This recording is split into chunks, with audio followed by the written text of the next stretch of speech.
মধ্যে আল্লাহ তাআলা কত নিয়ামত দিলেন। মাথার চুল থেকে পায়ের তালু পর্যন্ত যদি তাকান, এক একটা নিয়ামত যদি লক্ষ লক্ষ টাকাও আপনি হিসাব করেন, কথার কথা কেউ যদি আপনাকে আপনার থেকে দুইটা চক্ষু চায়, একটা চক্ষু চায়, আপনি তো দিবেন না। কি বলেন, দিবেন?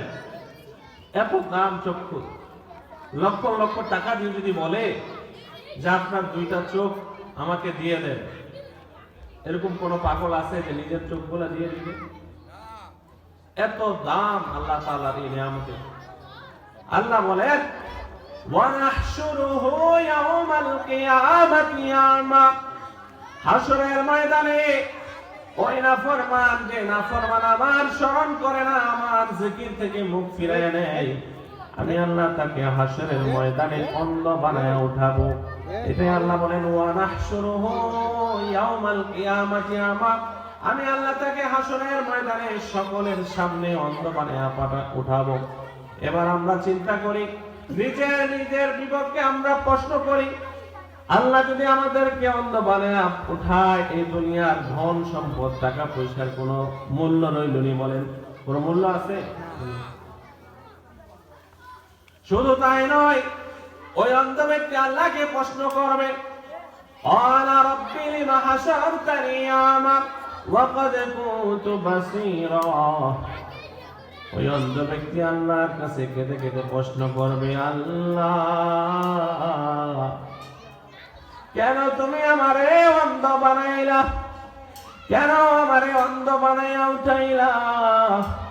দুনিয়ার মধ্যে তো আমার দুটা সুন্দর চক্ষু ছিল, এই চক্ষু দিয়া পুরো পৃথিবীর আমি সুন্দর সুন্দর জিনিস দেখেছি মাওলা। এত সুন্দর চক্ষু বলা আজকে আমার নাই কেন? কেন আমারে আপনি অন্ধ বানাইয়া পাঠাইলেন, অন্ধ বানাইয়া উঠাইলেন? আল্লাহ রাব্বুল আলামিন বলেন, ওয়া ক্বাদ কুনতু বাসীর। সে বলবে, দুনিয়ার মধ্যে তো আমার চক্ষু ছিল, এখন কেন আপনি আমাকে অন্ধ বানাইয়া পাঠাইলেন?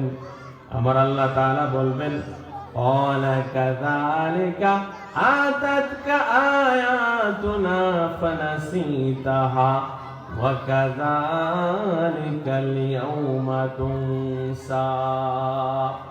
আল্লাহ রাব্বুল আলামিন বলেন, যখন আমার বাণী, আমার কোরআনের আওয়াজ, আমার নামের ধ্বনি যখন তোমার কানের সামনে আওয়াজ হয়েছিল, তোমার কানে যখন আমার নাম গেছে, তুমি দুনিয়ার মধ্যে যেভাবে আমার থেকে মুখ ফিরে আনিস, এত সুন্দর চক্ষু থাকার পরেও তুমি চোখ থাকিতে অন্ধ ছিলা, সব কিছু দেখেও দেখো নাই। এত সুন্দর কোরআনের মাহফিল হচ্ছিল, তুমি রাস্তার পাশ দিয়ে হেঁটে চলে যাচ্ছ, তোমার চোখে দিয়ে দেখার সত্ত্বেও কোরআনের মাহফিলে আসো না। এত সুন্দর মসজিদের মাইক থেকে আযান ভেসে আসছিল, তুমি কানে শুনেও মসজিদে যাও না। মসজিদ চোখে দেখেও না দেখার ভান করেছো, কোরআন চোখে দেখেও না দেখার ভান করেছো। দুনিয়াতে তুমি যেভাবে আমি আল্লাহকে ভুলে গেলে, আমিও হাসরের ময়দানে তোমাকে ভুলে গেলাম। এই জন্য ওই দুনিয়ার মূল্যবান চক্ষুটি আমি হাসরের ময়দানে তোমার থেকে কেড়ে নিলাম। চিৎকার মেরে বলুন না সুবহানাল্লাহ। প্রিয় হাজিরিন, এত সুন্দর নিয়ামত আল্লাহ তাআলা আমাকে দিলেন, আপনাদেরকে দিলেন। এই চক্ষু যদি হাসরের ময়দানে আমাদের নাই থাকে, পরকালে না থাকে, তাহলে এই দুনিয়ার কোনো মূল্য রইল না। এই জন্য আমি আলোচনা দীর্ঘায়ু করব না। আমি আমার আলোচনা শেষ পর্যায়ে চলে এসেছি। ইনশাআল্লাহ একের পর এক ওলামায়ে কেরামগণ বয়ান করবেন। পরিশেষে আমি এটাই বলবো, আপনাদের গ্রামে এই নূরে মদিনা ইসলামিয়া মাদ্রাসা, যার নূর পুরা পৃথিবীতে ইনশাআল্লাহ কিয়ামত পর্যন্ত আল্লাহ তাআলা ছড়াইতে থাকবেন বলে আলহামদুলিল্লাহ। এখান থেকে ছাত্ররা লেখাপড়া করবে, কোরআন শিখবে, নবীজির হাদিস শিখবে, মাসলা মাসাইল শিখবে। এমন একটা সময় আসবে, ওই শিশু বাচ্চারাই আপনাদের গ্রামের চেরাগ হবেন, নূর হবেন। সকলে বলেন সুবহানাল্লাহ। গ্রামের আলোকিত একজন ব্যক্তি হয়ে যাবে। তো এই জন্য আপনাদেরকে আহ্বান করব, আজকে দেখছেন এই ছোট বাচ্চারা কত সুন্দরভাবে হাদিসগুলা, নবীজির জবানের যে হাদিস মোবারক আপনাদের সামনে উপস্থাপন করছে, নামাজের দোয়া কালাম আপনাদের সামনে বলছেন।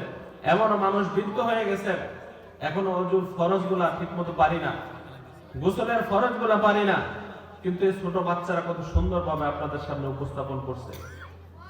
এই জন্য মাদ্রাসার ছাত্রদের দিকে আপনারা খেয়াল রাখবেন, মাদ্রাসার দিকে খেয়াল রাখবেন, এবং অন্তত আপনাদের একটা সন্তান হলেও এই মাদ্রাসার মধ্যে দিবেন, আলেম বানাবেন, এই আশা ব্যক্ত করে আমি আমার সংক্ষিপ্ত আলোচনা শেষ করছি। আসসালামু আলাইকুম।